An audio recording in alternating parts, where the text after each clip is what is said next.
Tonight we explode a few myths about elections and natural disasters. Here's the first. I'm told Hurricane Sandy's proof we need a powerful federal government, namely FEMA, which provides emergency management. This just makes sense to people.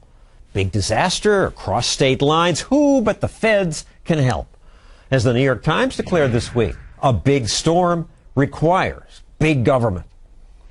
Very few politicians are skeptical about that, so it's a relief to turn to former presidential candidate Ron Paul. Dr. Paul, you say it's a myth that we need FEMA? I certainly think so, because it causes more harm than good. We've handled floods and disasters for 204 years before we had FEMA, and the states and the volunteers and local communities did quite well. You know, I've taken this position for a long time. It's not just recently, and I've taken it since I was first in office, and I kept getting reelected because people in my district got tired of FEMA. All they had were headaches. They get locked into their insurance, and it's a bureaucracy, and I'd try to help them get through the bureaucracy, but they just come in and take over. But it's a big problem. It crosses state lines. Don't the feds have to have some role? No, they don't have to. What we should have is, real insurance. The problem is the insurance program causes many of the problems, because they say, well, you have to have insurance. The market won't. They won't sell it to you. Well, that's telling you something that is too dangerous. So rich people get insurance subsidized by poor people, and they go and build on beaches, and they have a good time, and their houses get washed away, and the poor people pay to rebuild their houses. Well, it was interesting that this week, before the storm hit, the president held a press conference not at FEMA's offices, but at the Red Cross. Here's a clip. The reason we're here is because the Red Cross knows what it's doing when it comes to emergency response.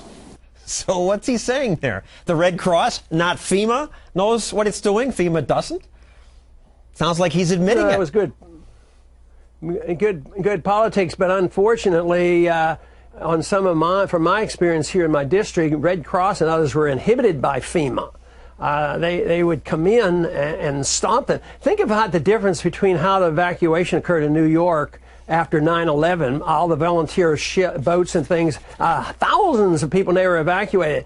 And the opposite happened in Katrina, because the FEMA got in and had control. But, this giving up on individuals, helping neighbors and local government doing things, that is a serious problem. And it's one of the reasons why we're totally bankrupt, because all this money that's going to go out here in the next few months because of this storm, there is no money in the bank, and there's no money really in FEMA. Insurance is broke, so they're going to just borrow it and print it and make our problems worse. Take it and centralize the power. The power will be in Washington, in Washington D.C., and it's bureaucratic and it's very inefficient. Well, thank you, Dr. Paul, and thank you for all you've done to wake people up. Thank you, John.